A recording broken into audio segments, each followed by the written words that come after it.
Eto na mga boss, kakapasok lang na balita. Grabe si Bato, nahuli na, kulong na si Cayetano at Padilla. Nagulat si VP Sara Duterte, pinasahan na ng impeachment. Base sa impormasyong kumakalat ngayon sa social media, mismong si NBI Director Melvin Matibag nang nagsalita na lahat ng tutulong kay Senator Bato ay binalaang makukulong din sila. Dalawang senador na daw kasi ang pwedeng maharap sa kaso. Una na sa listahan si Senate President Alan Peter Cayetano na nagpapasok sa Senate kay Bato. Tapos si Senator Robin Padilla na nagpatakas naman sa Senate kay De La Rosa. Mukhang paghahanda lang daw nila to sa Senate, sabi ni Congressman Zia Alonto Adjong, ang House Prosecutor spokesperson, kaya ayaw nilang maaresto ng NBI si Bato para sabay-sabay pa rin daw silang makabotong tatlo para siguradong hindi makumbik si VP Sara pag iniharap na nila sa impeachment court. Kaya ito sabay-sabay nating panoorin kung paano si Senator Bato. Grabe, nahuli na, kulong na si Senator Cayetano at Senator Padilla. Nagulat si Vice President Sara Duterte, binasahan na ng impeachment. Pero bago tayo magpatuloy, baka pwedeng i-click nyo muna ang like, share, comment, subscribe at i-hit nyo na rin ang notification bell kung gusto nyo ng mga ganitong klase ng video para laging updated kayo sa mga susunod pa nating ibabalita. Kaya tara, panoorin na natin to.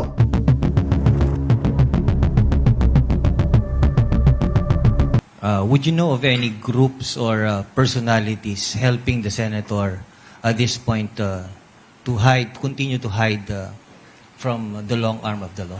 Well, it's always considered din po every time that we are looking after for a fugitive dahil hindi naman po makakakilos yan ng siya lang na walang tumutulong. And in fact, there are personalities na supposed to shed light at sumagot po doon sa mga katanungan kung nasaan na si Bato. Ano po? Parang it's clear na tumulong si Senator Robin Padilla na makalabas siya sa Senate premises. At Well, pwede bang i-charge siya ng aiding and abetting escape of a fugitive from justice? Well, hindi naman na po contestable yan. It is Senator Padilla himself po confirmed na sa kanya sumakay, nakisakay sa kanya at ibinaba niya sa isang lugar kung saan na kinuha. So, I think without even the law enforcement asking Senator Padilla kung asan, I think he's a responsible senator, responsible citizen na alam na niya na ngayon na dapat malagot sa batas. Siya na mismo ang voluntarily to shed light sa pangyayari na ito. Ano po? O the question of kanyang responsibility or anything that this should be answerable under the law is being studied and built up by the Department of Justice in coordination with other agencies involved po. Ang claim niya ay bumaba sa Makati si Bato, tapos hindi niya na alam kung nasaan. Well, even if there are some questions that he should answer, hindi lang yung sumakay sa kanya at saka bumaba. I think, again, I'll go back to what I said, that he is a responsible citizen, senador siya. At you have to remember, sinabi nila that Senator Bato was under their protective custody. So, you know yung isang dapat na sagutin ng Senado, na you took it upon yourself, nung May 11, nung kami po yung unang pumunta ron para i-effect yung arrest, na usapang lalaki po yun with the Senate President and with the other senators na they are saying he is under the protective custody of the Senate. So ano ibig sabihin po nun? If you took it upon yourself na protective custody mo, ibig sabihin nun na pagka hindi nyo siya pwedeng kuhain sa amin, kami nang bahala, pero pag kailangan niya ng managot sa batas at kailangan siyang ipresenta sa anumang ahensya o korte, we will make him available. At yan po yung eksaktong sinabi nung ako'y nakikipag-usap sa kanila nung Lunes, na pagka meron na talaga, pag may order at talaga namang dapat na siyang isuko, hindi naman tatakas yan, hindi susuko. So, that is protective custody. I will make an example for our public to easily understand. Pumasok ka halimbawa ng isang department store, pinaiwan mo yung bag mo, sa anong ibig sabihin nun, ipinagtiwala mo sa kanya yung bag mo na yon, binigyan ka ng numero, sila yung may kustodiya ron. Pag nawala yan, may nangyari dyan sa gamit na yan, at kukunin mo na yon, at hindi mo mabalik, sino pa mananagot? Yung may hawak ng gamit na yon. Dahil you took it upon yourself that you will secure it. baka yata ang pinagtataka nga rito, baka iba yung definition ng Senado rito sa protective custody, hindi nyo pwedeng hulihin, pero pwede naming patakasin. Mahirap po yata pagka ganun yung naging sistema natin. Because it will set a bad precedent right now na yung Senate pwede palang pagtaguan ng isang pugante. So, ibig sabihin, kung ikaw, may bala kang maging professional criminal at may means ka to be a senator, magsisenador ka. Para paghuhulihin ka, nandoon ka lang sa Senado. I think, kailangan ma-realize natin yun because napapansin ko po, there is a breakdown of law and order right now. And ako ngayon, nandito ngayon sa NBI, kami ngayon sa NBI, that is what we want to promote. That we have law and order. We have to instill law and order and discipline to every Filipino right now. Then that is a big challenge to all of us, especially with the rise of social media. Director, as a lawyer that you are, tulungan niyo kaming maunawaan itong sitwasyon na po. Ang Supreme Court, hindi naglabas ng TRO. Tama po bang sabihin na then and now, walang katwiran na hindi effective o walang effectivity yung arrest warrant? Nung hindi po naglabas ng TRO ang ating Korte Suprema, nangangahulugan lang na valid yung search warrant as we speak. Ibig sabihin kasi, hindi lang po TRO, yung status quo ante na request nila. Ano po ibig sabihin ng status quo ante? Yung babalik ka sa hindi yung present status, yung noon. Ibig sabihin, bago nagkaroon nitong presence ng arrest warrant. So as of now, there is an order from the Department of Justice to effect an arrest, absence of the TRO from the Supreme Court. So we have to effect the arrest as the law enforcement agency. So yung tumutulong sa pagtatago sa isang pugante dahil sa isang valid arrest warrant, ano po ang pwedeng parusa ron? Marami po yan, depende kung ano yung pagkatao. Meron po siyempre yung obstruction of justice dyan, tapos yung harboring mo ng criminal, ano po. So, una-una dyan yung harboring, obstruction of justice. If you're a government official working in the government, mas komplikado po yan because we have the Code of Professional Responsibility tsaka yung Republic Act 3019. So, yan po yung mga possibility pwedeng harapin po ng mga taong tutulong po dito. That's why I encourage the public. It is the duty of every Filipino citizen na kung may nakita kayong isang pugante, the likes of Senator Bato, to report it to the law enforcement agency so that we can arrest the person that is being fugitive. Lalampas po ba ng 6 na taon ng pagkakabilanggo? Malaki po yung penalty niyan. Depende pa po dun sa degree, no? So pwede lalagpas po pong- ng 6 na taon. Again, speculation. So kung mapapatunayan na talaga nag-harbor ng isang pugante, ang isang senador, hindi pwedeng sabihin na sila may immunity from arrest kung ang parusa ay 6 na taon pataas. Well, that is established that any crime committed by any members of the Congress, whether it's House or Senate, if the penalty is more than 6 years, you are not covered by the immunity from arrest. So, pwede po yan. Pero yung obstruction of justice, ilan yung penalty daw kung sakali? I'm not really sure of what is the penalty, pero sabi ko nga there are other crimes na pwedeng pumasok, so it will come out with a bigger penalty. Parang lumalabas kasi na hindi lang si Robin ang involved dun sa pagtakas. Well, that is something that we have to investigate. Ano po? So- We don't want to have speculation. Alam niyo po, kami sa NBI, we proceed from facts in relation to the law and in relation to the procedure established already by the Bureau. Hearing that, Director, may chance na maraming maging pugante na senador. I don't want to go there, no? Kasi that is already an assumption. Pero ang sa akin lang po, my biggest question right now is, nung inilagay mo sa protective custody ng Senado yung inyong colleague at kasama, you should be responsible na pagkailangan siyang humarap sa batas or sa anumang korte or ahensya, you will be able to produce that person based on that commitment. Although, I'm not saying that there is a legal basis for the protective custody. It's more of a matter of courtesy to a co-equal branch from the executive to the legislative. Direk, when you made that visit on May 14, nagkaroon ba kayo ng pagkakataon to have a one-on-one talk with the senator? And if so, meron ba kayong inkling na that he was May up to 11, something? ano po? May 11. That Hindi, was hindi up to po. something. Hindi na po nakaharap sa akin si Senator Bato. That's why he was not able to see the warrant and read the warrant. Ano po? So that he is entitled to, kung serve yung warrant, ba, ordinary citizen, there's a warrant, you're always entitled to call your lawyer. Para kung may question, may katanungan dun sa warrant, it will be raised. Pero mali naman po yung lawyer, sasabihin sa kanya i-serve yung warrant at siya magsiserve. Wala pong ganon. Sigurado po ako ron, that's under the rules of court. Nasa labas po ba o nasa loob pa ng bansa?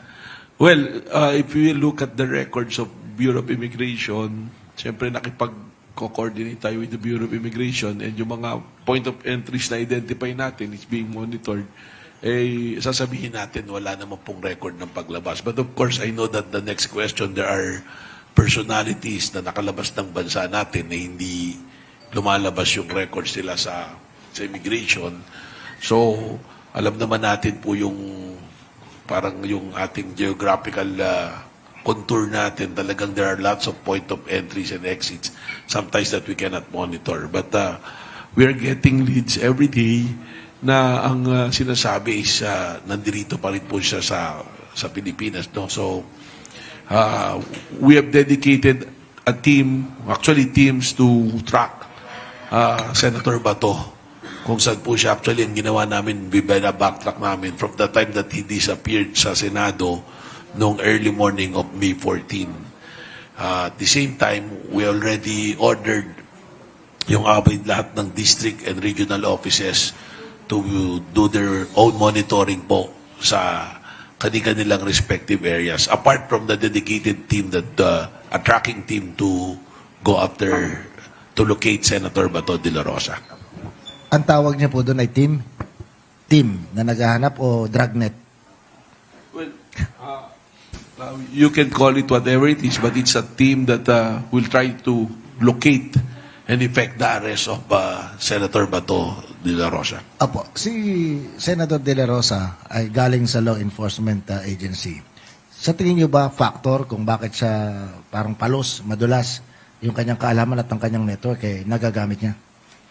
Well, it's one of the major concern kasi nga galing siya sa law enforcement, so he knows how the law enforcement officers behave, kung paano siya itatrack or hahanapin. So, ang sa akin lang naman dito, eventually, the law will catch up in you and the law enforcers will get you kung saan ka man naroroon. That's why I'm always appealing, if I have an opportunity, to Senator Bato to surrender kung saan na siyang sumuko at harapin niya yung kanyang hinaharap na kaso sa ICC. Pero by the looks of it, baka wala siyang balak sumuko dahil nandiyan na nga siya sa Senado, bigla pang nawala. Sabi ko nga huli na, naging bato pa.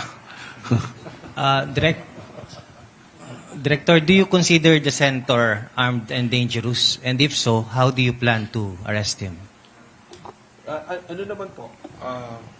It's our standard protocol. If we're doing search or locating a fugitive from justice, ang presumption namin lagi is armado yan at delikado yung magiging approach. So, ang instruction po natin sa ating mga law enforcement, sa ating mga NBI agents, is to proceed with caution every time na halimbawa nag-positive na or even doon sa area na suspected na talagang nandoon siya, is kailangan maging maingat po sa paghuli dahil that's always the presumption. Especially Senator Bato, who used to be chief of police natin, a major law enforcement natin dito sa Pilipinas. At the same time, what happened doon tayo sa Senado, it shows yung factor na yan na maaaring talagang armado po yung tao na ito. Is the government mulling the idea of putting a bounty on his head at this stage? It's not my call po. It's because when it comes to its arrest, it's the Department of Justice po talaga ang magbabagay ng instruction dyan. As of now, the instruction to us is to locate and effect the arrest of Senator Bato de la Rosa. So, kakanta na lang po siya. Hindi, baka kasi ang iniisip ni attorney is let me be the one to serve the warrant, di ba? Yung pong putukang naganap, ano na po ang nangyari sa investigation ng NBI? Well, we already have investigation na sarili namin. It is consistent with the findings of the CIDG, which was reported by CIDG. Good morning, Kong Sia. Really kasi, parang ikaw na matanong rito. Masyado na. So, tapos na po yun sa amin dahil we made a submission to the DOJ nung ano po namin, aming findings. Yes, sir. Direk, in everything that transpired nung gabi na yon, sa pagtataya ninyo, and pwede niyong sagutin o pwedeng hindi, meron ba kayong nakikitang pananagutan? Hindi lamang nung mga senador na lumulutang ngayon ng mga pangalan, kundi specifically yung Pangulo ng Senado. It is an ongoing investigation being conducted by the Department of Justice. At tayo naman, ibinigay na natin yung report. We already submitted also the entire team na nandoon to the CIDG for investigation. The CIDG have their findings. So yung ibang responsible, I think I'd rather not comment on it and wait for the completion of the investigation by the Department of Justice. Direk, ilang baril ang pumutok? There is a findings on. Ang sigurado ko, yung isang 5.56 na gamit ng aking ahente, 5 times. That's a cover shot. Pero there are reports na naririnig ko that parang 40 plus talaga yung bullets na pinutok. And kami on our end, we surrendered for ballistics yung baril na dala nung involved na agent. I'm not sure about Osaa kung ano yung sinurrender nilang baril for ballistics. So hindi ko, with definiteness, I cannot say kung ilan talaga yung baril na pumutok. Pero maraming bala ang lumabas going to the direction of GSIS. Director, maraming mga sibilyan ng may baril, lisensyadong baril. Pero kakibat ng pag-ibigay ng lisensya, ng pribilehiyo na mag-ingat ng baril at magdala sa labas ng tahanan, yung mahigpit na alituntunin na hindi mo pwedeng ipakita na kinakasa mo. Much more, hindi mo pwedeng iputok sa maraming tao unless in danger ka. Sa palagay niyo ba yung ginawa ng sibilyan na si Ginoong Mau Aplasca, yun pa yung ground para bawian na siya ng lisensya makapag-ingat ng baril? Well, that is another thing that is covered by the investigation of the Department of Justice. We already made a statement on that. Ang sa akin lang, siguro yung nangyari talaga should be fully investigated, and those who are responsible kung kailangang alisan ng karapatan na magdala ng baril, that should be imposed. There are a lot of operational lapses during that time, which I raised already, and I will say it again, yung unang-una kong napansin doon, if there will be a possible encounter, ang unang-una dapat ginawa is to clear the area ng mga civilians. Ang kaso, ang nangyari doon, you do the assault, pumasok ka, naiwan yung mga media, yung mga reporter enough for them to cover what's transpiring, no? So whatever your conclusion on that, ay sa inyo na po yun, but the DOJ will come out with its own findings. At lumabas naman na po, pinakita naman dun sa press briefing with the SILG and PNP chief na talagang walang tao dun sa pinupuntahan except for one agent na nakapwesto lang doon for security purposes. Ano po? Pwede bang kasuhan ng assault or attempted murder? Well, there are a lot of cases na binibuild up, and again, I'd rather not comment because the Department of Justice will be the one to come out with its own recommendation. Anything that I will say, that is not the point of view of the NBI, but probably me as a lawyer, nakikita ko kung ano yung mga na-violate at pwede maging kaso ng mga personalities na involved po. May request na po ba kayo for ILBO para kay Mau Aplasca? I think even if we don't request it, it's also within the power of the Department of Justice to issue that kasi as part of their investigation. Meron pong mga kumakalat na impormasyon na mayroon daw bodyguard ng isang nagpapakilalang matapang na senador ang kasama sa pumutok. Covered din po na investigation. I've heard those reports. It's being covered also by the Department of Justice. Ano po?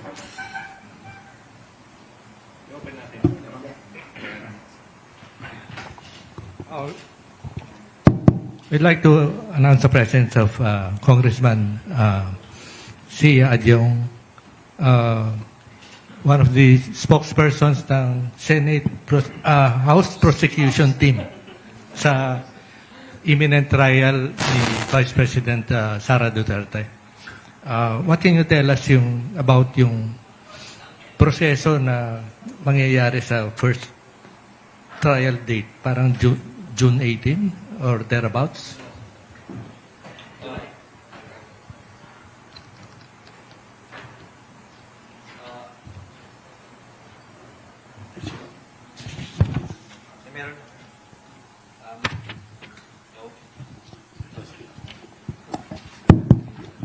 Hello, bismillahirrahmanirrahim. Assalamualaikum warahmatullahi ta'ala wa barakatuh. Magandang umaga po sa ating lahat.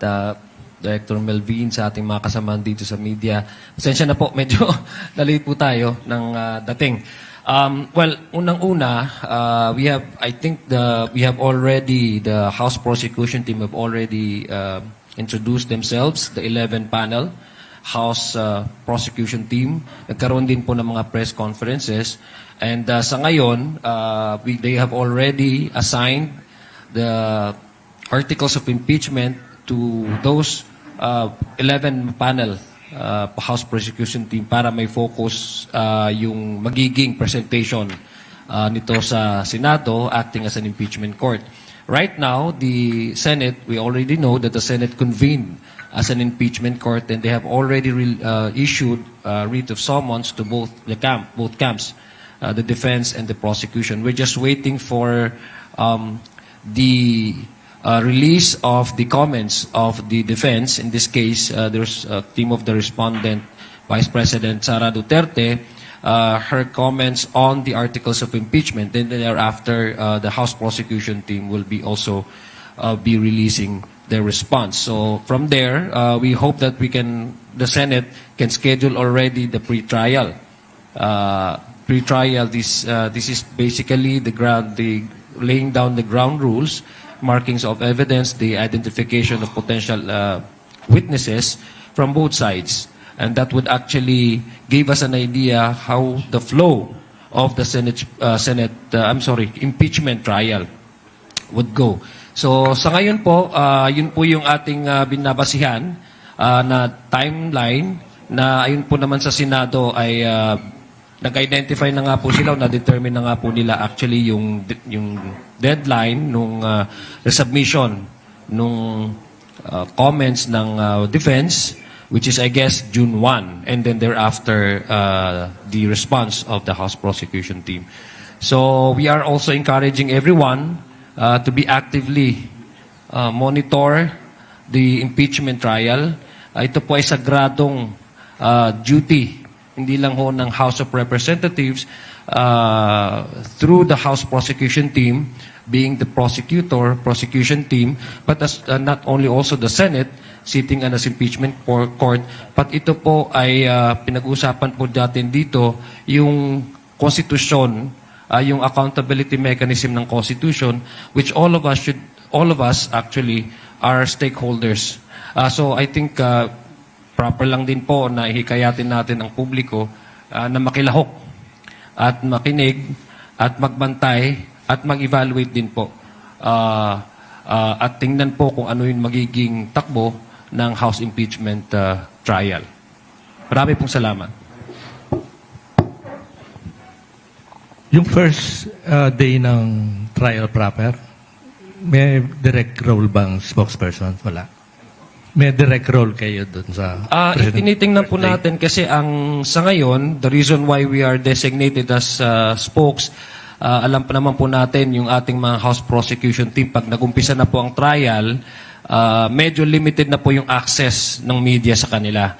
So the way to update the public and engage with the media para makapagbigay po tayo ng hindi lang po accurate information but truthful information, ay magkakaroon din po tayo ng possibility na magkakaroon po tayo ng press briefing para po mapag-usapan at ma-lay down ma-explain ng maayos at ma-lay down po ano yung napag-uusapan sa trial, sa impeachment court na mas maintindihan ng mas easily understood by the public.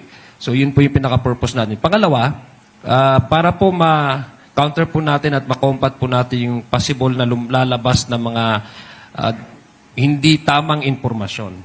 I think that's one of the reasons why nagtalaga po ng House spokes dahil para ma-counter po yung mga naratibong hindi tama. Kasi ang purpose po talaga kung bakit meron tayong ganitong impeachment dahil unang-una gusto rin po ng taong bayan ng closure, di ba? Matagal na po natin na pag-uusapan ito, invested na po ang tao dito. So ang pinaka-purpose po talaga ng House Prosecution Team is to give clarity to the public. And the way to do that is to combat the rising of fake news. Alam mo po natin 'yon. Yun po yung magandang paraan na nakikita namin na mag-engage with the media through press briefing regularly once the trial begins. Daily ba ang daily press briefing? Titingnan po natin yan kung ano yung magiging suitable na schedule kasi ipapattern din po natin dyan sa days where the Senate would determine yung actual trial. Titingnan po natin yan kung ano yung development ng korte, kung paano po nila ipapakinggan yung mga ebidensya at paano po nila papag-uusapan itong mga articles na ito. So definitely every time na magkaroon po ng trial, thereafter ang naiisip po namin is to hold the press briefing. Hindi pwedeng dumiretso ang media doon sa mga House prosecutors or the senators themselves? Well, unang-una po kasi alam naman po ni Attorney Director Melvin na meron pong prinsipyo na sub judice. No, you cannot discuss the merits, especially if you're a prosecutor. I think it's not proper. It's not the right way for prosecutor to discuss matters outside of the court. Pangalawa, syempre bawat both sides may strategy po yan eh. So hindi natin kontrolado kung anong magiging tanong ng media. So, in order to avoid a possible giving out of information, mas maigi na meron tayong naatasan, mayroong spokesperson to speak on behalf of the House Prosecution Panel. At para po hindi masyadong burdensome sa ating mga prosecutors to engage with the media while studying with the articles that they will be presenting, the evidences that they will be presenting to the court. Congressman, nabanggit nyo na isa sa magiging katungkulan nyo ay yung paglaban sa fake news. Reserve ko sana kay Professor ang tanong, pero tanong ko na rin sa inyo. Alam naman natin, it's a battle of optics.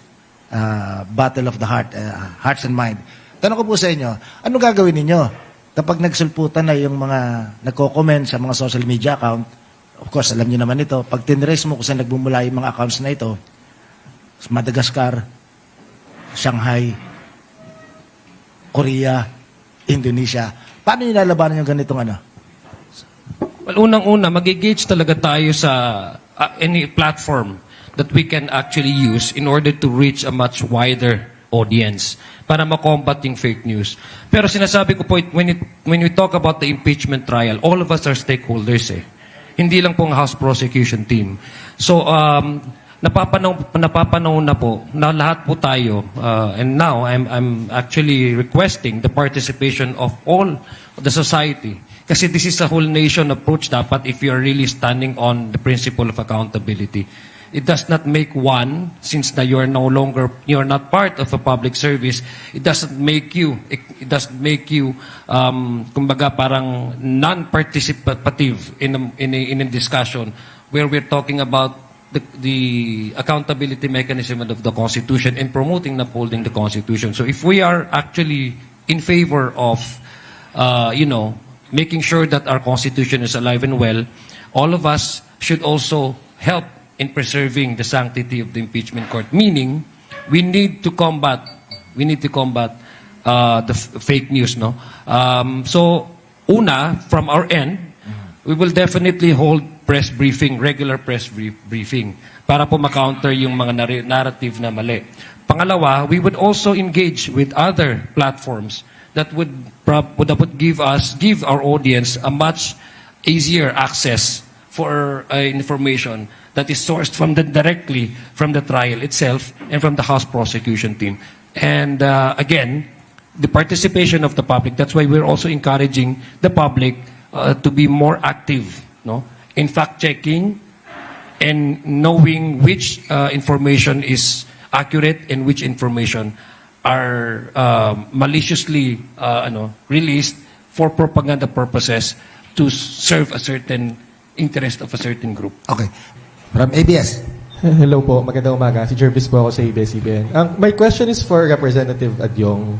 No, so recently, I think yesterday and this morning, there has been a push sa Senate for Senator Sherwin Gatchalian to be Senate President. Ano po sa tingin niyo yung epekto nitong seemingly unstable Senate leadership when it comes to the impeachment? Well, as far as we maintain institutional respect to our co-equal branch, that is an internal dynamics within the Senate. And I think in terms of the decision, collective decision, whether the senators will be changing the leadership, that is entirely up to the decision of the individual senators. Ang sa amin lang sa House prosecution team, being the spokesperson, we try to avoid or refrain from commenting anything that actually intervene into the internal dynamics of the Senate. So, ang pinaninindigan namin, whoever becomes the Senate President or whatever is the composition of the Senate in terms of key positions in the Senate will not affect the soundness and the volume of evidences that the House prosecution the team will be presenting to the impeachment court. And, sir, nung House impeachment proceedings, marami na tayo na-cover, no? We have APLAC statements, lumabas, Adriana, lumabas. Ang dami na natin bagong informasyon na nakuha from the House level. So, may mga bago pa bang aapangan yung publiko when it comes to impeachment trial? Ano ba yung bago i-present mo? Yung mga bago bang witnesses na iharap for the trial? So what I can tell you is based on the possible witnesses, it would be still consistent with the testimonies and the documents that we have gathered. In the pre-trial, I believe, setting down the grand rules for the impeachment court to proceed. So part of that is actually identification of the potential witnesses with that markings of evidences. So doon po makikita natin, no, kung ano yung magiging presentasyon ng House prosecution team, at the same time also the defense. So in-anticipate natin that all evidences will be released and probably will be discussed in the pre-trial. No?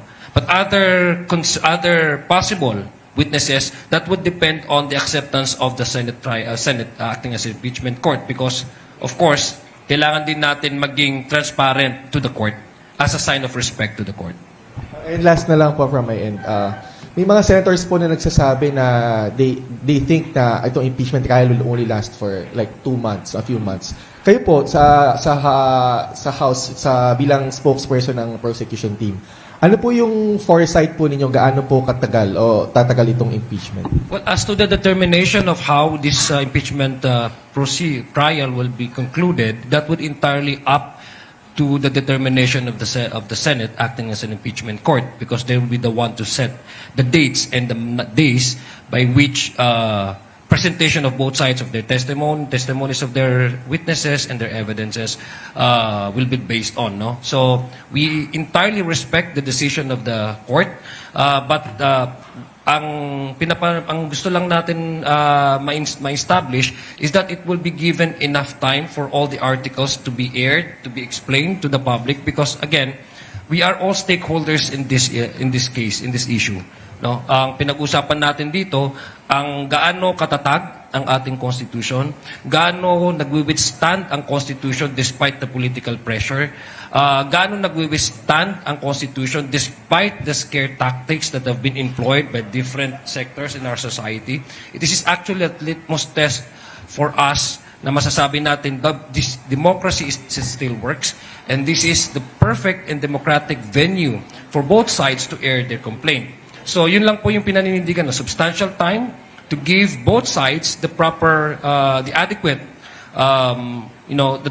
time for them to express and present their evidences. Because ultimately, the people wants to hear evidences, wants to see kung ano yung nilalaman nitong mga allegations na ito. At sinabi naman kanina po ng ating expert dito, mas kinalin po yung mga supporters ng Vice President, gusto din po nila makita yung mga ebidensya. So it only means to say na ang buong bayan ay invested talaga dito. So whether or not it would be shorter than 2 months or it will run longer than 2 months, that would depend on the impeachment court. And we will comply with whatever the impeachment court determines as to the timeline. Sorry, sir, last na lang. Naniniwala po kayo sa House na prosecution panel na aabot talaga sa botohan itong impeachment trial at hindi ito ma-archive o hindi madederail yung process, hindi mag-resign si VP Sara during the time na umaandar ang trial? Yun ang ina-anticipate natin because we are saying that the House 11 panel prosecution team is ready, more than ready, 150% ready to face the impeachment court and present their evidences. That is the premise where we're coming from. Now, as to the eventualities that might happen within the Senate, that is for us to something that we cannot bank our position on. Because that could, these are hypothetical circumstances that might happen or may not happen. So focus kami doon sa paano ipresenta sa publiko itong mga allegations na ito at saka itong mga articles of impeachment. Kong Z, ako po si JC Cosico from TV5. Sir, yung thoughts nyo lang po doon sa panel, doon sa proposal on allowing online participation doon po sa impeachment trial and possible remote voting? Una, I think nasa Senate, I don't know if they have already adopted or tried to amend the Senate rules of impeachment. Pero ang pagkakaalam po namin, physical dapat yung presence ng mga huwis. Even if the regular court proceedings, ang mga huwis ay nandyan because it is indispensable to arrive into a fair judgment for a senator on the merits of the case without having to physically evaluate and examine the evidences and to direct cross-examine witnesses who would be in the witness stand. So, kailangan po, para sa amin, kailangan po talaga na physical yung presence ng ating mga huwis na senador. For us, for the public to be able to at least derive from their own conclusion the way they have seen the proceedings na fair at talagang tapat yung naging performance ng ating mga senador at huwis. Same question po for Sir Cleve. To Sir Cleve po. I think from the perspective siguro ng public na it would be a disservice to their duty as senator judges kung hindi sila magpa-participate physically and fully doon sa impeachment trial. Tandaan natin na una gustong-gusto ng taong bayan na makita yung impeachment trial, magiging nakatutok. They have to be there to fully understand everything para magawa talaga nila yung duty nila to assess whether to convict or acquit the Vice President. Meron lang ako idadagdag, I think, naiintindihan naman natin that the impeachment process, the impeachment trial is a sacred duty, especially for the senators, to try and decide. So, napaka-importante ito. This is not just an ordinary legislative function where pwede kang mag-Zoom o pwede kang mag-remotely vote. Ito, pinag-uusapan dito, accountability ng isang impeachable officers. So, I think on that basis alone, that this is a sacred duty not to be able to be present all the time is an indication that you are not taking seriously your sacred duty, which resonates negatively to the public. Nahiya lang po siguro yung taga TV5 na tanongin kayo, Director, tungkol sa online voting.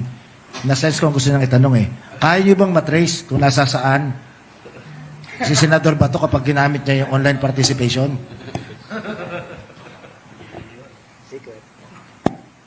Well, hello. Right now, we have technologies that I cannot divulge publicly, but we have technologies to track down people, And other than that, have counterparts who already helping us also for the tracking. Not only of Senator Bato, but all other personalities who are fugitive from justice. Ano? Sige po, i-rephrase ko ang tanong ko. So, you are eagerly waiting for his online participation? Well, as a matter of procedure sa Senate, and I speak not as a director, but as a lawyer, I think I have to agree with Kong Sia, no, that when you're a judge, you have to examine the behavior of a witness. And I don't think it will be possible for somebody who's attending online hearing to see the body language, the demeanor. It's like you're profiling a witness. Kung ano ba yung behavior niya, kung ano yung mannerisms, kung ano yung nagiging actions niya during the trial, when a question is being asked, dapat siguro ganun, ano? And more than that, sinabi pa na maganda ni Kong Sia is there is a rule na I don't know if it's already been amended by the Senate. But in relation to what you're saying, sir, that I'm waiting for him to go online sa hearing, there are other ways to track him which will not compromise the process of the impeachment. Because that impeachment is, I think, in the hierarchy of importance and in rights, mas malaki yung answerability siguro sa, we owe it to the people na yung impeachment should be treated with the sanctity and sacredness. But yung pag-aresto rin naman kay Senator Bato in the same vein is mabigat din, ano? So we have to strike a balance. At the end of the day, you will look at the rules and the procedure kung ano yung mas dapat natin na masunod. Yes, we want to arrest Senator Bato, but we don't want to go outside of the process. We will follow every process because that is our commitment to our mandate na yung isang aarestuhin mo should be given enough protection also as provided for by our Constitution, by the law of the land. Director, pwede niyo siguro hindi sagutin kung makukompromise yung mga sekretong teknolohiya ng NBI. Pero yung mga kilalang tao sa mundo na wanted sa may pananagutan, Osama Bin Laden, na-trace dahil sa minsan lang niya na pag-online. Yung mga generals ng Iranian, nahulugan ng bomba within 15 to 20 minutes nang sila ay mag-online, nang mag-message sa kanilang cellphone. May ganun bang approximation tayo ng teknolohiyang hawak ang ating law enforcement agency sa Pilipinas? We have the technologies that can assist us to locate people. But probably the problem sa Pilipinas is not much on the technology, baring hindi ganun ka-advanced, but also yung terrain natin eh. Iba yung terrain talaga natin eh. And you have to recognize also the personalities that you mentioned, like Osama Bin Laden, he's being tracked for how many years before talaga siya nahanap, no? So, ang isang challenge nga talaga rito, I'll go back to what I said earlier, is Senator Bato came from the law enforcement, so alam niya how the law enforcement will think and will work in order to track him, no? So that's maybe the challenge. But we want to arrest him without any delay. Talagang pag nakita natin siya, we will arrest him and bring him to the folds of the justice system. Kong Sia, is the leadership satisfied with how the impeachment process unfolded in the House? Number one. And number two, speaking of yung mga members ng Congress who were stripped off of their positions in key committees, bahagi ba ito ng sanctions ng liderato sa kanila for voting against the impeachment? Well, the leadership understands naman that this is a sacred duty that the House of Representatives has to perform. No, it's very clear naman doon eh. There's no degree of authority that you can actually use in order to block the progress of a constitutional directive, no, given to the House of Representatives. That's very clear. Whether they're satisfied or not, again, the issue is whether the House of Representatives will stand by the Constitution or whether the House of Representatives give in to pressures. No? And what we have proven last week with 257 votes across the country No, if you do mapping, even in Mindanao, there's a substantial number of district representatives who have voted in favor of the impeachment. It's not really satisfaction. It's how we fulfill our duty to the Constitution. Because this is no longer personality-based discussion. This is about the Constitution that is speaking. Now, on the second issue, the committee chairmanships, it's allocated to per party, no? Per party yan eh. So hindi naman pag nalagay ka dyan is forever ka nandyan. Kasi at any given time, membership can actually change in every committee. So yung mga changes, it happens regularly. It is not something that happens now. It happens regularly. No? Nagkaroon lang ata kasi ng issue ng impeachment. That's why many are trying to associate that changes in the committee chairmanship of the result that came out during the voting. So I guess it's more of a party decision because the party actually chooses among their party mates na naka-assign sa isang committee na yon who will maintain and who will continue as chairman of the committee. Na-curious lang ako, Kong, dun sa tanong kanina nung aking kaibigan. Would you know how much fund was allocated by the House to defray expenses in the course of the trial? I don't have the exact figure to give you. Pero ang alam ko po, this will be charged sa MOOE ng House of Representatives. So hindi ko lang po masasabi sa iyo kung how much exactly is magkano po yung amount na ito. But what I can tell you is it would be commensurate to the required assistance by the prosecution team pag nag-umpisa na po itong trial na ito. Naalala ko nung panahon ng mga kudita, tumaas ang enrollment, aplikante sa PMA. Nung panahon ng impeachments sa ating bansa, ang dami nangarap maging abogado. So parang ibinoboto ng mga kabataan yung kanilang kagustuhan sa pamamagitan ng pagsasanla ng kanilang kinabukasan. Tanong ko kay Director, sa ginagawa niyo bang yan, anong epekto? Marami bang nag-a-apply ngayon na maging NBI agents? Actually, we already opened the application for NBI agents. I just like to share to everyone. Baka akala po ng marami, yung NBI napakarami namin compared to the Philippine National Police. Ang strength po ng PNP is about 250,000. Ang NBI po, sa buong Pilipinas na po, nasa 2,000 lang kami. And yung agent niyan is about 380. So we are in the process of recruitment kasi ang target po sana namin, every batch, baka kuha kami ng mga at least 40 recruits. So, when I came in as an NBI director, I want to improve the academy, the NBI Academy. We just opened an NBI Academy in Legazpi. So, meron po tayong magiging training facilities. We have one in Baguio, but we are now renovating it. Pero what we want to do is put up a big academy. We are targeting sana Clark, or there's a property in Tanay being donated to us 10 hectares.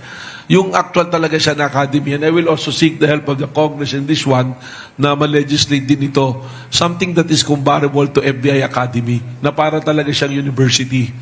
So, ang requirement po namin dito for those interested to apply, marami na pong nag-apply right now, is that you're a lawyer or you're a graduate of course na meron kang criminology, pwede po yan, CPA, nurse, yung po may board exam, mga board passers po. Of course, with good moral character, ganyan po. And we are recruiting nationwide para po makadagdag dun sa complement po namin. Sana nga po maraming maging interesado. And right now, marami po nagiging interesado because I think they've been seeing right now that NBI is very visible. I will be 100 days in my office on June 3, and I'd like to report na we have already apprehended and leading to prosecution and services of warrants of more than 250 cases po from the time that I assumed office in February 21. At lahat po yan, iba-ibang kaso na po yan, ranging from human trafficking, OSAIC, violation of the Dangerous Drug Act, meron din po mga kasama po financial scam, illegal gambling, halo-halo na po yan. Kaya yung po mga allegations sa NBI na puro politika yung inaasikaso, I'd just like to set this way that idea. Kasi kung titingnan nyo naman, ilan lang naman yung politically active personalities na aming nahuli.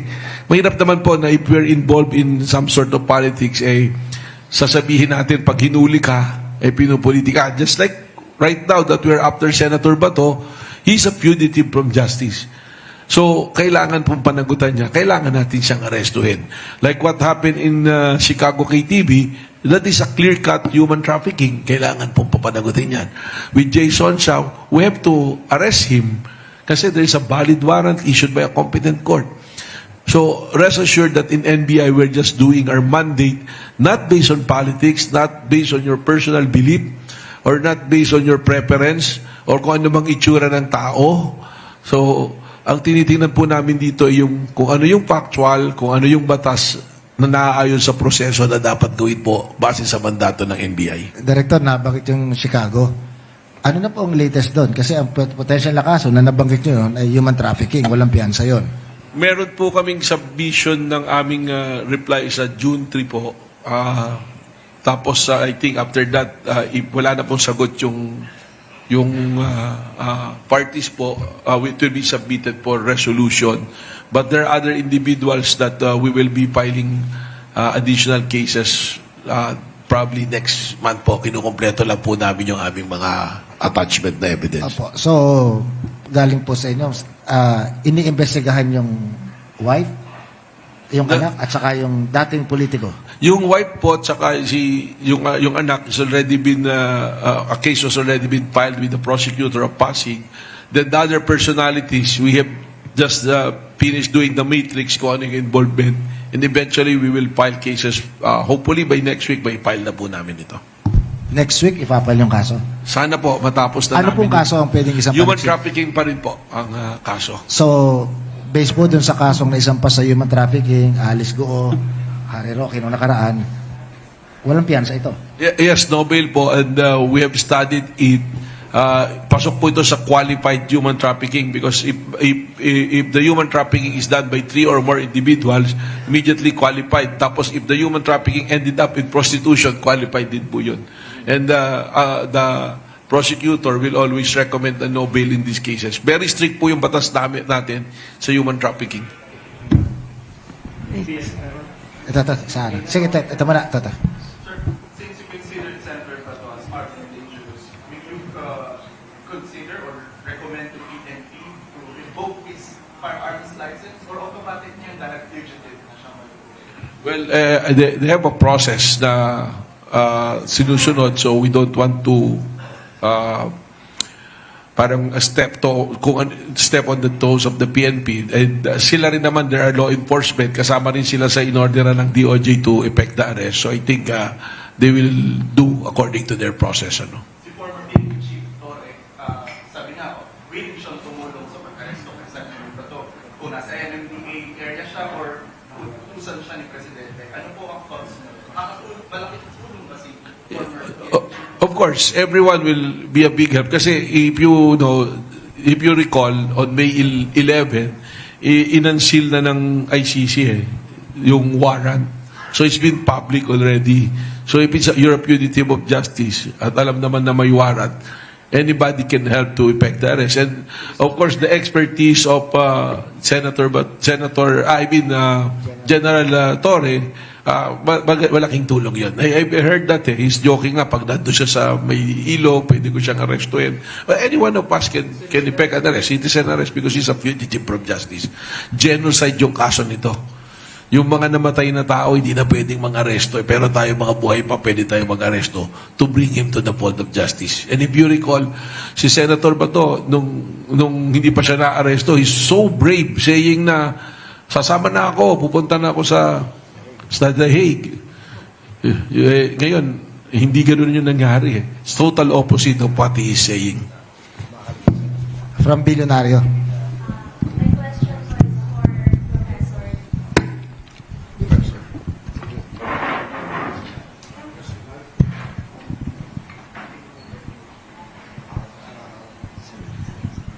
Hello po. My question po is for Professor Cleve. So, Prof, yung base po sa sinabi nyo kanina, both supporters of Lenny and Sara ay ina-eye or second choice and third choice nila si Senator Tulfo.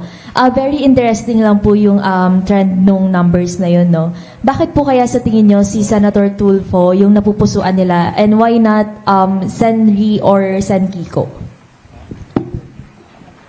Yes, I think si Senator Tulfo, kung babalikan natin yung mga napag-usapan kasi natin, no, meron talaga tayong mga kababayan na gusto yung may image ng malakas, no, ikaw ay decisive, no, and I think may public perception that Senator Raffy Tulfo represents that kind of leadership, no. Kaya it makes sense na if nadidisillusion sila kay Vice President Sara, maaari nila i-consider ang isang kagaya ni Senator Raffy Tulfo. Although the Senator said na di naman din siya interested tumakbo in 2028.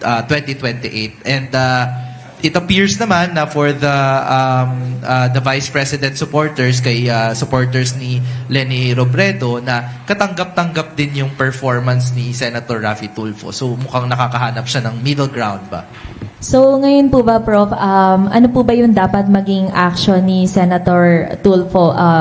Mas maging lenient po ba siya into minority or majority? Yan.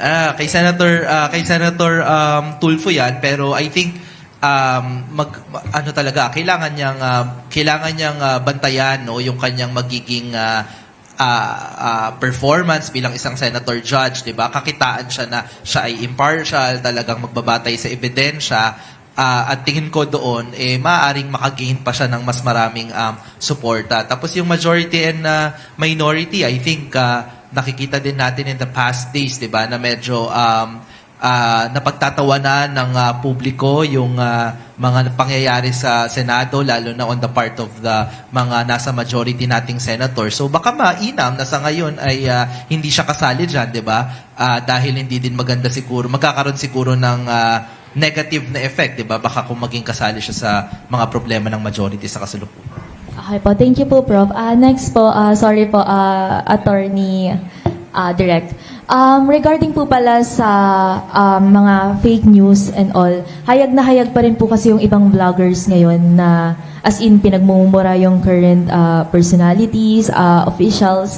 May ginagawa po bang hakbang yung NBI para mapanagot sila, lalo na ngayon na very crucial yung mga fake information? Well, I mentioned earlier, we were able to take down thousands of fake accounts already.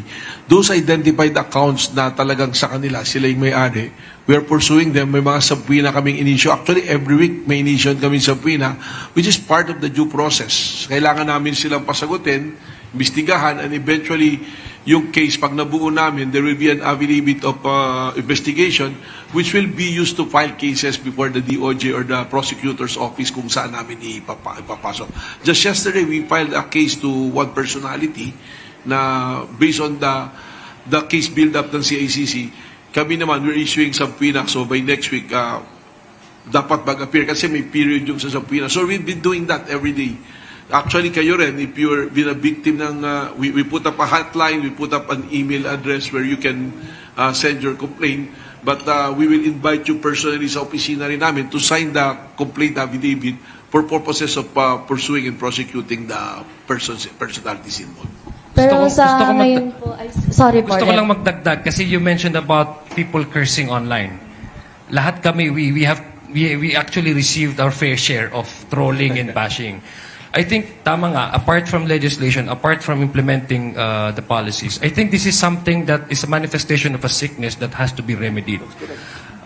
As public officers, and especially lawmakers, and for public officials, no, I think we need to, apart from exercising our duty as public officers, we also have to maintain ourselves in such a way that would bring good examples to the people.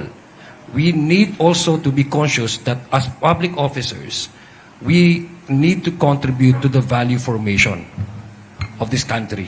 Ibig sabihin, dapat ang pamarisan tayo at hindi dapat tayo nananapak, hindi dapat tayo nagmumura, hindi dapat natin inonormalize ito na pag ang sa tingin ng tao, okay lang na magmura. I'd like to add, no, kasi that's a very good observation. That's what I'm telling earlier. There is a breakdown of law and order. Nag-iba na yung standard. Para ngayon, dahil nakikita yung mga namumuno, matataas na pwesto, pwedeng magmura, pwedeng manakot. Just yesterday, we're tracking a person, may dalang baril, sasabihin, ito, isang bala sa ulo ni PBBM. Kanino ba nanggaling yung banta-banta sa ulo ni PBBM, di ba? Personalities na kilala. Tama yung sa akin, ako as a director, I'm implementing the law. Pagka merong iimbestigahan, kakasuhan, sa akin nagagalit. So, ganun na ba yung standard na gusto natin? Is this the kind of standard na gusto natin? In relation to sa survey sa sasabi ni Prof, siguro unti-unti, nagkakaroon ulit ng realization yung tao na hindi ito normal. Nag-iba yung standard natin eh. Yung dating mali, dating nagsisimba tayo, every Sunday gusto natin magsimba, to venerate our God para magsabihin natin, makipag-usap tayo sa Panginoon. Hindi, ngayon, pwede nang murahin yung Diyos. And it's sending a wrong message na yung nangyari lang nitong nakaraang linggo, anong salita ng mga ibang senador? Senador kami, hindi dapat kami ganito. For me, that is wrong. Kasi feudal masyado eh. Because you're a senator, you can do things na hindi pwedeng gawin ng ordinary citizen. And I saw one senator, when he was not yet a senator, and one senator is being arrested, nag-live video pa siya sa labas eh. Nandito kami sa labas ng Senado. Dahil senador, hindi ma-aresto, pero kaming mga ordinaryong tao. Pag kasama na kayo ng pulis, sama na lang kami. Hindi ba? Tapos, yung iba, professional, may pwesto, abogado, nag-iba yung standard. I think, siguro, I find my purpose here in NBI. And that is, let's go back to what is proper. Let's go back to what's law and order. I have my fair share also of my mistakes. May nilabas sila na meron akong kinakurs, di ba? Pero that is a private conversation. Iba yun eh. Pero iba yung nag-live ka pa talaga, na sasabihin mo, lahat, papatayin ko kayo lahat. If you see your leaders like that, walang pinag-iba to. Sa bahay natin, mga bata, tayo magulang, nakikitang ganun ginagawa natin, kokopyahin eh. Kasi they will feel na tama yun eh. So, but going back to your question, we are trying to do our share on the most proper and legal way. We're trying to close fake accounts. Doon na nabuhay eh. Alam niyo yung study namin sa NBI ngayon, 30% doon sa social media, umiikot ngayon, either bots or fake accounts na nagpo-promote ng maling impormasyon sa atin. And if people see it, na gano'n, napanood nila, ako nga minsan eh, pag may nakita ko, totoo ba to? What if our young children or yung medyo kulang sa enough faculties to analyze kung tama yung sinasabi, will just believe it.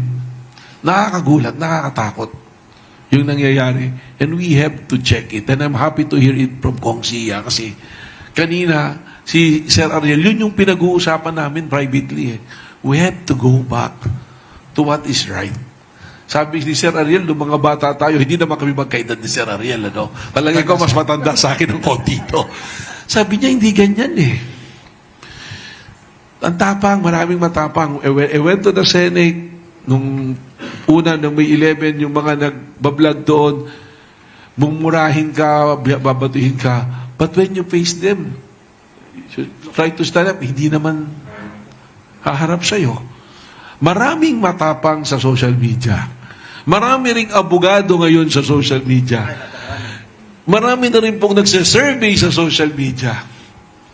So, panawagan ko, especially to the parents, bantayan natin yung mga anak natin kung anong pinapanood dyan sa social media. Because, sabi ko nga, conservatively, 30% basura po yung nandiyan dyan. Hindi po totoo. So, salamat you raised that question and we had the opportunity na ilabas yung nararamdaman namin.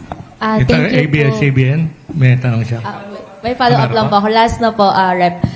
Kung regarding po dun sa sinabi nyo kanina na magkakaroon ng regular press briefing regarding the impeachment, sa tingin nyo po ba sasapat po yun na para i-combat yung fake news and other ways nyo po or alternative para ma-combat po itong mga ito?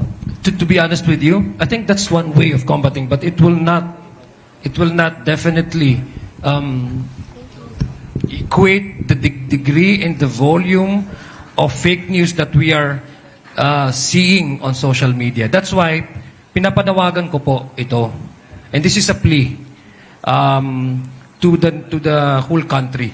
Ito pong impeachment na to, lahat po tayo stakeholders dito. Karapatan po nating malaman ang katotohanan at obligasyon po nating bilang Pilipino na naniniwala na ating sandigan ay ang konstitusyon na magbahagi at makilahok at tingnan kung ano yung mga hindi tama at maling impormasyon at gawin po nating obligasyon ito na tayo po mismo from our end na i-correct po ito at sabihing mali. Kasi ang tumatayo po dito ang konstitusyon, ang pagiging Pilipino natin, at yung accountability mechanism ng konstitusyon na dapat hindi yan masira, dapat hindi marupok, dapat ang pinaninindigan niya yung tiwala ng taong bayan. So I'm appealing to all civil society organizations, all sectors of our society, that the impeachment trial, let's help and support each other to preserve and protect the sanctity of the impeachment trial, of the impeachment court.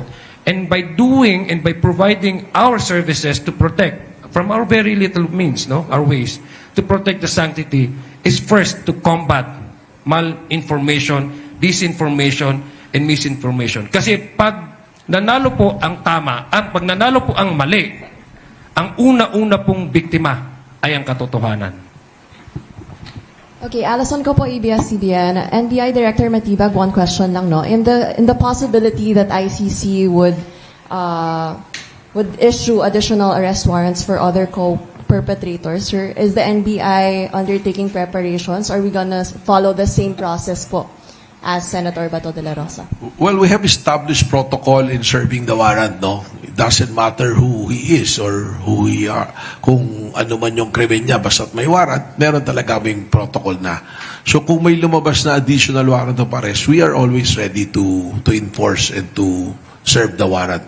So, that's the reason why also we don't want to discuss yung kung paano lumabas, paano pumunta, because we don't want to na ma-preempt tayo ng mga personalities na maaaring may issue at panawaran. Because we understand, we have information that there are several na may issue at panawaran ng ICC. Marami na naglabas eh. Nakikita natin. No? I don't think that will be necessary. No? Kasi kita naman eh. Pero meron na ako nakita mga nagpo-post and even nga sa Mindanao, nagulat ako ha. Mga bata, pinopost yung poster ni Senator Bato as wanted. Carlo ng DCBB. Director, pwede pong paki-elaborate yung usapin po ng armed and dangerous si Senador De La Rosa. At naging kapansin-pansin din nung madaling araw ng yung sa Senado na mangyari yung putukan. Bakit pinagbawalan ng NBI na magsagawa ng checkpoint outside the Senate? Well, yung armed and dangerous, ang sinasabi namin dito, lahat naman nga po ng target for the service of warrant, ang aming point of view, we will always be ready. Baka armado at lumaban yung ating subject, no? So siguro yung sinasabi rito kasi when there are footages nung umalis si Senator Bato, may mga dalang duffel bag eh. So there is a suspicion na baka mga baril yun, no? Pero as a matter of protocol po ng NBI, sa lahat naman, we are always ready to serve warrant and our team is always prepared kung sakali po na merong insidente na lalaban po sila. As regards dun sa checkpoint, actually, nung May 13, wala naman po kaming established checkpoints. Ang NBI, we were just invited requested by GSIS to help them to secure the premises. So, doon lang naman po yung sa amin doon. Tapos, yung checkpoint, I think, is being undertaken by the PNP, no? Ano po? So, yung pag-alis noon, wala naman po kaming, una-una, wala kaming presence ng checkpoint, so wala naman po kaming alisin. Our presence was confined to the GSIS building po, sa GSIS compound. Director, meron bang rekomendasyon para alisin yung visa ng mga parent o license, LTAC ni Senator De La Rosa? I think that should be undertaken by the Department of Justice and the PNP. Ano po? So, kasi ang problema naman natin dyan, kahit alisan natin ng lisensya yan, if they're armed, there will still be armed. Hindi naman natin makukuha yung mga baril po nila, no? But that should be a legal move on po, also. Director, sabi niyo, armed and dangerous, posibleng manlaban. So may chance ang siya ay mabalita bilang nanlaban. Well, those are all possibilities. But again, I appeal to Senator Bato to peacefully and voluntarily surrender. Kasi it's a process. I think kanina binabanggit ni Professor, meron din yata silang survey tungkol dun sa ICC. Baka it's better that we hear it also, Professor. You can share it to us. Yes, pro bono po, hindi po sila maniningil. Voluntary po silang na lumapit sa amin. Tayo po naman ay pasalamat dahil may mga private practice ng mga lawyers na willing naman mag-assist sa ating prosecution team. Sa ngayon, ang alam ko po si Attorney Lorna Kapunan, and then yung law firm, may law firm po. Pasensya na po kasi hindi ko po specifically ma-identify sila dahil karamihan po din doon, first time ko lang po na-meet. So, hindi ko talaga sila maalam yung mga kanilang mga pangalan. Mga hindi po bababa yan sa 5. Opo, hindi po siya bababa sa 5. Bakit daw sila hindi maniningil? Well, unang-una, dahil naniniwala sila na ang pinanggagalingan nito ay ang konstitusyon. Sabi ko nga, lahat tayo stakeholders, mas lalo na ang legal community. Kasi ito magiging test ito sa legal, mga magpapasok itong usapin na ito ng impeachment sa legal dictionary.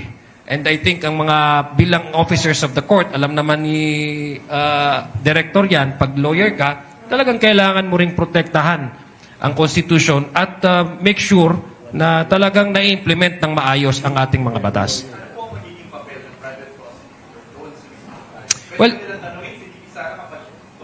Well, yun po, independe po kung ano yung arrangement nila with the public prosecutors. No? Pero in the previous corona impeachment, nagpa-participate naman po yung mga private prosecutors. But definitely, the public prosecutors will be the one to present the evidences and to present also the witnesses. So I think it's more on assistance and the arrangement on how yung kanilang magiging participation, actual participation during the impeachment trial ay mapag-uusapan po yan. And I'm sure mag-update po kami sa inyo soon. Sa ngayon, pinag-uusapan po ang kung paano yung magiging toka ng bawat prosecutors. I think sa public prosecutors, tapos naman po, na-assign na sa kanila. Pero ano yung magiging assistance na may bibigay ng mga private prosecutors?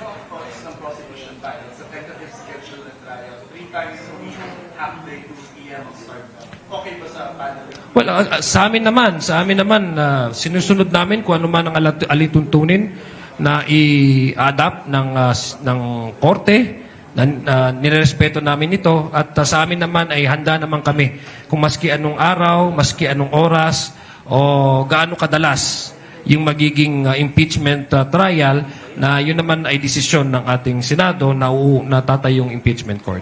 Ngayon, kayo bilang Pilipino, ano ang masasabi nyo at reaksyon sa balitang ito? Mag-iwan kayo ng komento sa ibaba at atin niyang babasahin isa-isa.